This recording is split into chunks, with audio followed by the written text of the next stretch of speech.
She stood up as the car came to a stop, and the driver, with a standard cap and dark glasses, emerged. He seemed to be a large man and certainly looked like he could take care of himself and her. Carlos rose and gave her a hug. "Go ahead now. I'll be here when you return.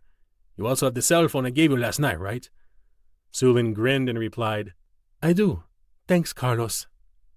Carlos remained where he could watch as Su Lin rushed out the door, closed it firmly behind her, and then proceeded down the long walkway toward the car. Su Lin stopped a bit short of the car door.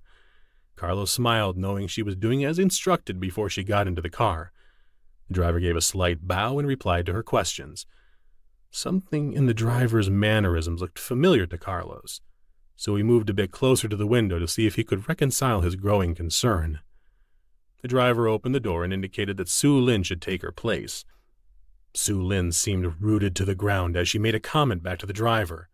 He replied, and then reached for Su Lin's arm, almost like an escort move.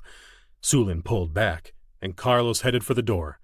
Just as Carlos threw open the door, the driver was forcibly moving Su Lin toward the rear seat. The door had no inside handle that Carlos could see, and dread welled up inside him as he sprinted toward her almost in slow motion.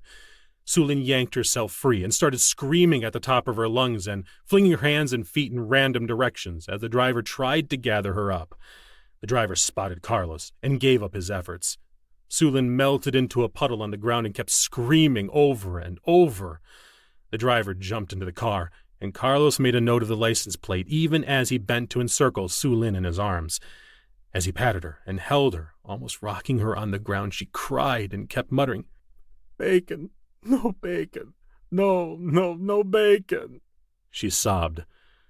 Carlos picked her up and carried her back into the house. He held her for a long time until she settled down.